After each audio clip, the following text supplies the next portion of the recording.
matter the style of your martial arts that you're in, there comes a point when you need to explore your fighting and your movement in order to see if you understood what you learned. In this video, we're going to introduce you to the Kwan Bu and how it can help you to build on your style of martial arts. Stay tuned!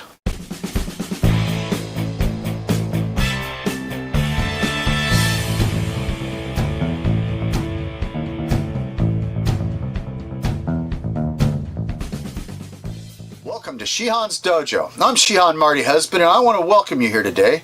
We're here today basically to start helping you grow in your martial arts, or if you're wanting to take it, help you to get into it. So if you want to build your knowledge and your skill in the martial arts, this is the place for you to be.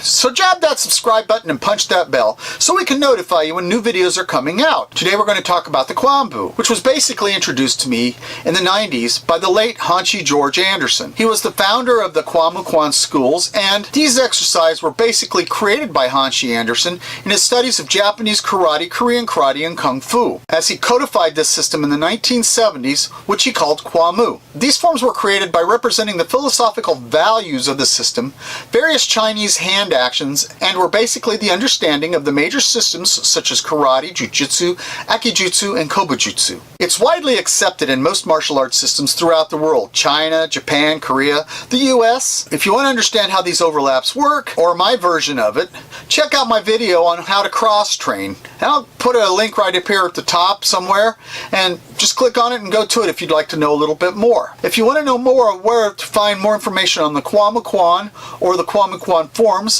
I will provide a link to the Kwan site, and they can help you with any information or questions. The Kwan Bu itself was developed with the ideas of using the essential principles in acting in self-defense, actions that the practitioner would develop over their own body types and abilities, and making sure that the direct principles of Kwan Bu had been instantiated.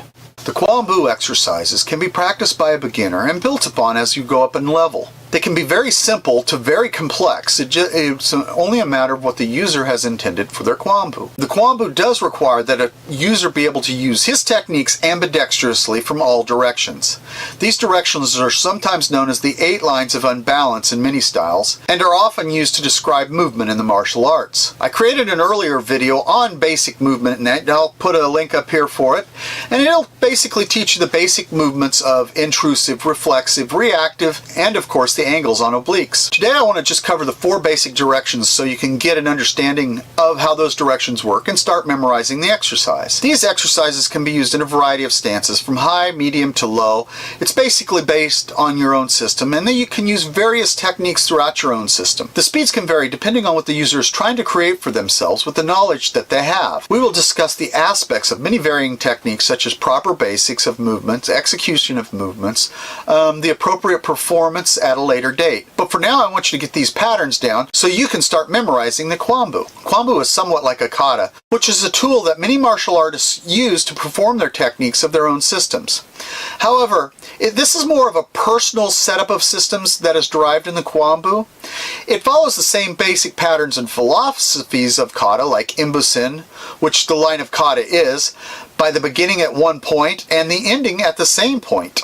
Having the correct stance as well as posture, movement to make sure there's a clear line of direction, motion, and in advance the later part of the angles of attack, while maintaining the balance and equilibrium in that form. There are other factors that need to be taken into consideration, and we'll cover that in time. First off, as you'll see here, we'll start off by pointing out the directions here. The basic directions are 90 degrees front to back and side to side. As we talked earlier, that's the intrusive, reflexive, reactive, and it's being right side and left side for that reactive area, or a parallel sliding. The mirror direction is often used after doing the first set of 5. Then the user starts on the right instead of the left to do this, but it still goes forward as it does in the 3rd count, so you can flip them around at that point.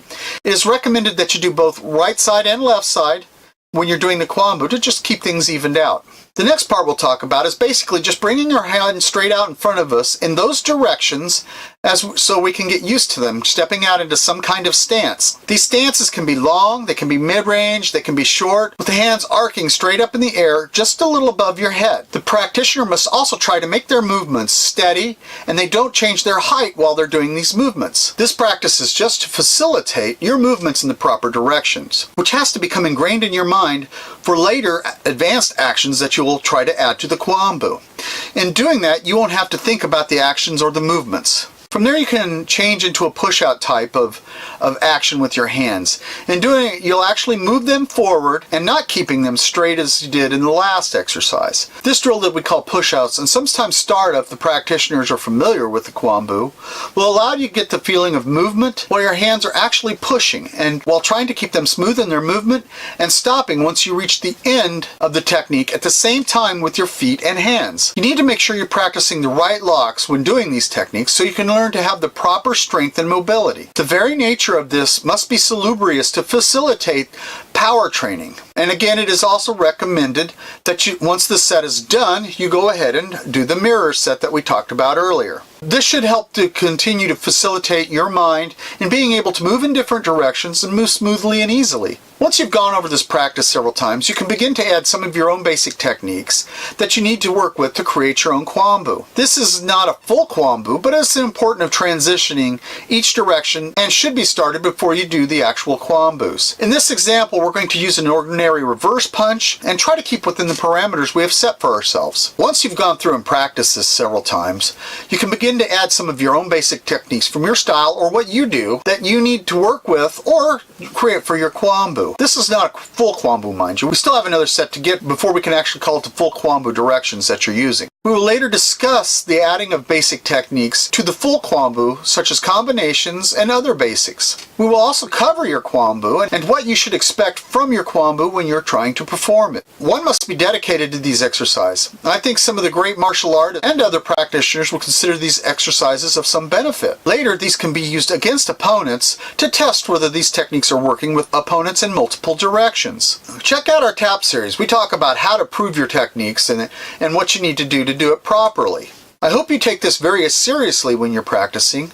The problem with most people today is that their egos make them very emotional when you bring up the possibility of changing their martial arts or adding to it. I in no way have created this system. Again, that was George Anderson and his team that did it, but I have been using this system since about 1996 when Mr. Anderson first introduced him to me. And I had to keep my ego in check just to make sure I understood what was going on. Take this as a learning exercise, and for those who are serious in their martial arts, take this drill to its heart. It was really practiced in Okinawa and China for many years, but rarely was it ever taught under this framework. It was stated to me one time that many katas were created using the simple type of Kwan Bu exercises you're doing. The old masters would bring their Kwan Bus together and create the classical katas we use today. Probably not in all cases of kata, but I didn't live back then, and we do not have all the records of how things started. With this said, the hand sets later became like a base that Gichin Funakoshi used in his 10-note kata omite, and you can check it out in the Karate Do Koyan, the master text, if you can ever come across an older version.